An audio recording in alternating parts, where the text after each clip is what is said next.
Alright, just a little bit of a, I don't know, I guess a different video today. I just wanted to talk about my experience at the Tokyo Keyboard Expo, which was today. And it's one day only, so by the time you're watching this now, it's like over and you'll have to wait whenever they hold it next, or you can go to one of the other cities that are doing it. But actually, hold on. So it was the Tokyo Keyboard Expo, just one day only in Akihabara. But it's being held by Z Frontier, and then they do it in other cities. So there was one in Seoul earlier this year, and then one in Shanghai. I think they're doing one more in Shanghai. So if you happen to be into keyboards and you're bummed out that you missed this one, you probably have a chance to go to the one in Shanghai if you're gonna go to Shanghai. Yeah, this was my first time going to one of these, and I just kind of wanted to talk about my experience with it and what it was like. So initially, when I got there, I thought that surely this is a niche hobby. Not that many people are gonna want to look at computer keyboards, right? But I was wrong. Turns out there was a lot of people trying to get into this. So I actually had to wait a little bit. There was a bit of a line, like a queue, just to get into the venue. So I think they were gating the amount of visitors just to keep it under control inside. I think if you're getting into the keyboard scene now, you're probably familiar with some of the, I guess like the budget keyboard brands. So Akko was there, Epplemaker was there, Royal Kludge was there. These are all names you probably would have heard of if you are kind of just now getting into the keyboard and you're looking at more budget-friendly beginner keyboards. You can find a lot of these stuff on Amazon. But no, they were there. It's kind of showing off their keyboards and their keycaps. In the case of Keychron, you could have just picked up just Keychron boards. Like they had a lot of their keyboards at the show. So really cool to see those guys at the expo. They also had a bunch of like keycap brands, keycap designers, keycap companies. MW was there as well, showing off some of their caps. There was also Key Creative. I'm a big fan of their designs. I didn't go around and like vlog the expo, I guess, but I did try to get some audio of some of the more unique sounding keycaps or keyboards, so ceramic, metal, that kind of thing. It's not what we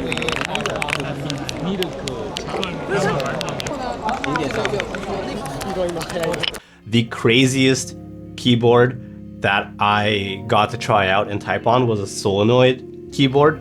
Like just a purposely loud keyboard. Like it doesn't do anything to make it easier to type. But there was a keyboard there that was connected to solenoids that just like mechanically like fire. Like they just make extra noise when you type on it. It was the silliest, craziest thing. I laughed when I typed on it and I was like, hey dude, can I record me typing on this? And he's like, yeah, go for it. And listen, I mean, just listen to this. Listen to this keyboard. It's ridiculous.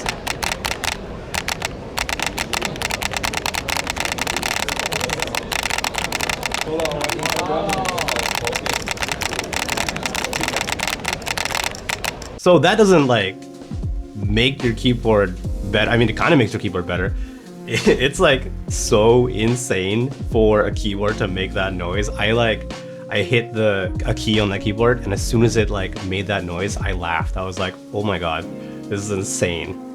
And yeah, that was probably like my favorite thing at the show, just that stupid solenoid keyboard. So if you were just getting into the hobby now and you were kind of curious about like exactly what kind of keycaps you can get, going to something like this would give you a really good idea of not only the different, I guess, designs, but also the different profiles, the different styles and materials. I think that was a fun thing to check out at the expo.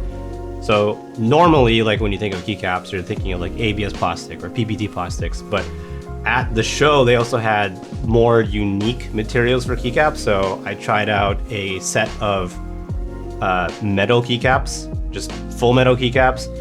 There was also ceramic keycaps and some other keycaps that were just really weird looking. One was like rubber. I don't know if I have footage of it, but it was just like, it felt like not great to me, but like a rubber finish. There was also a keycap set that had like a fake velvet texture on it.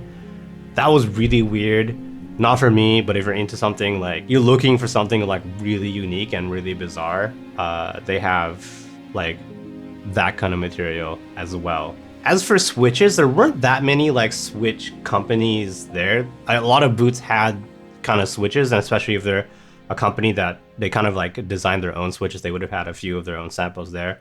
But for really big switch companies, there's just Gateron with a bunch of their mechanical switches. You could try them out, and they also had some of their Hall effect switches for like magnetic keyboards at this big long Gateron booth. And they also had some of their accessories like the keycap and the switch puller and that kind of thing. So personally, for me, I would say like the most fun part of the expo was like just trying to go around and see like all the really unique keyboard form factors. So everyone's seen like a TKL keyboard, or at this point like 75%, 65%, 60%. Those are very, very popular form factors now. But there was also a really good display of weird stuff. So 40% and a lot of split keyboards, AOS layouts. But then there's like the really, really weird stuff, like the super out there stuff. There was a 30% keyboard, which I was curious about. I would never go with a 30%, but there was a 30% there. And they also had a bunch of like, I don't want to call them like experimental, but like super weird stuff, like stuff with like dual trackballs for your thumbs, really interesting, crazy layout. So it's a really good place to not only see kind of like the more mainstream stuff, especially from bigger brands that you would have heard of, right? So like Geekron or whatever, but also just really super niche, almost hobbyist kind of groups, just making their own PCB design, their own case design, that kind of stuff. And since everyone's kind of like, we're all in the hobby together, if you want to just chat with some of the companies, some of the vendors, a lot of people there are just willing to chat with you for quite some time. So it was a really good experience in that regard. Out of all of the keyboards that I looked at and kind of like played around with and kind of just typed on a little bit, I would say this one was my favorite. This is the Mass 80. I asked them a little bit about this keyboard. It's not out yet, like it's not for sale. You can't buy it. They are aiming for availability. I think they said in November, but immediately you can see what's really unique about this keyboard, right? So it's a TKL size, but it's not really a TKL keyboard. It has a really cool design aesthetic. Like, I just like how this keyboard looks in general. Like, it's kind of gorgeous, like the front and the back. This wrist rest accessory that comes with it is just really cool to look at. And the faceplate part of it, I guess, is customizable. It just pops off with magnets. It just pulls off really easily. You can swap the color of this highlight part. So that's really cool to see. But obviously, the biggest selling point of the Mass 80 is this big touchscreen screen on your keyboard. So you can have it display just like time and date, like a lot of screens on keyboards now would already have, but this one's just huge. And it's also a touchscreen. But aside from that, if you don't want it to have just like time and date display, you would also have like some functions displayed. Like normally this part of the keyboard would be reserved for your nav cluster, so home and end, page up, page down, or whatever.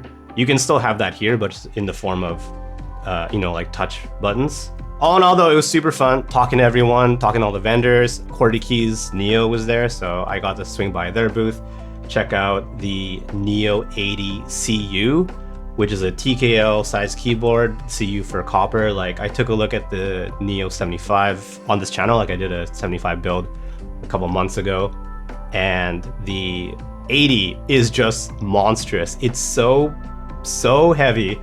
He said it was 4.5 kilograms, just the kit, unbuilt, 4.5 kilograms. So with switches and caps, you're easily looking at almost 5 kilograms of keyboard. Just insane. But yeah, it was really cool to see those boards, QWERTY and Neo. Also, who else was there? I swung by the Wooding booth to check out all the Wooding keyboards and all their like the new stuff, and then they're kind of like the cases they have, like their aftermarket cases, like the ones that are designed by Owl Labs. If you have a Wooding PCB, and then you can throw it into an Owl Labs case. It was really fun to talk to those guys, very friendly.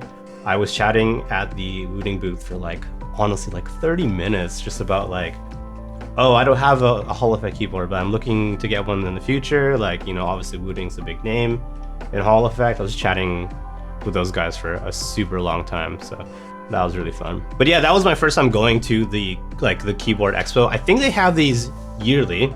I obviously missed out on the other years. This is my first time going. I will try to go probably next year and the year after that if they continue to hold these. They're really fun. Like, regardless of how, you know, like into the keyboard rabbit hole you are, there's probably something for everyone. Either if you're super into it and you're into like the really weird niche stuff, or, you know, you're like just getting your feet like wet, like you're just starting out and you've only heard of the big brands, like you've only heard of Wooting, you've only heard of Keychron, you've only heard of Epomaker. Those guys are there too, and it's a good chance to just see kind of all of what's there, and it'll give you a really good idea for like future builds, because there's a ton of keycaps to look at. All right, that's pretty much it. I just wanted to, you know, talk about my experience at the Keyboard Expo. I haven't left like my house in like a long time. Like, summer in Japan is super long. It's only just now finally starting to get cooler and like comfortable to go out, so it was a good chance. You know, weather was good, Keyboard Expo was happening. You know, it's actually like a national holiday in Japan today, which is a perfect storm for me to leave to leave home.